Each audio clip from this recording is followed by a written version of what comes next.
So this is the second time you've delivered this talk live in the past 6 weeks, 2 months or so. What's it like kind of being back in front of a crowd and speaking to a crowd of people after 2 years or so of not having that option? How does it feel to be doing that again? For me, Yeah. incredible. I know that some people hate this and are devastated to be back in person and having to schmooze and, lose energy by talking to people. I feel so invigorated by it. And after doing everything online, doing festival talks online, teaching online, doing workshops online, this is just incomparable. I'm so happy. It does seem like the general vibe is just relief and excitement at being back in these kind of group conference talk session settings. It's kind of nice to see everyone just kind of, I don't know, restores a little bit of faith in humanity that people actually want to spend time together. Yeah, definitely.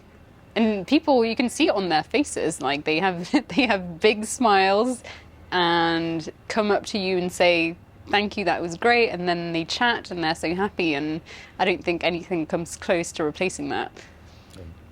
So the talk you gave today was about our research with neurons and the neuroscience of type. And we've been doing this for about a year, as you mentioned in your talk. So we've talked a lot about what the research shows and what we've learned from it. I'm curious, as kind of the leader of this project here at Monotype, like what excites you about this project, like the potential of it, what we could do next? Like, what excites you, and why do you think people should be excited about the research we're doing?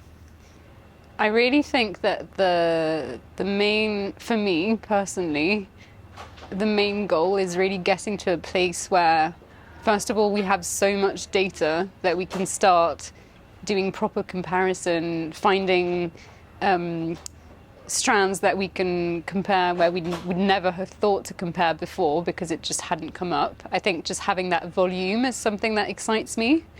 And then from there, really, we had a big talk today just before mine about inclusivity, diversity, openness, creating a world that's agreeable for everyone to live in. I think we have a role to play in that as well, in changing variables in the testing that we do so that we include more people or different kinds of people in different regions of the world. And how does type affect us all differently and similarly? That theme really excites me. Okay. So we'll do one more question, kind of two-parter. What is the typographic detail or the sort of designer assumption you're most interested in testing?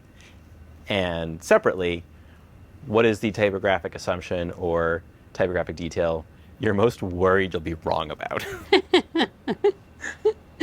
That's a great question. They can be the same, but what are you excited to test, and what are you worried you'll be proven wrong about? It's a trick question because our tests have already shown that I'm right.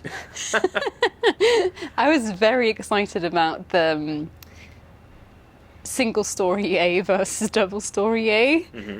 And we haven't fully compiled all of the data yet, so I can't officially say it, but the difference was incredibly big. Really? Sometimes bigger than some of the other tests. I'm not going to say which way. Okay. So that's really exciting to me because it shows that it's beyond the kind of cookie cutter thing that we've been doing with the brand values. It's about the intrinsic value of the drawing itself. I find that super interesting and super powerful.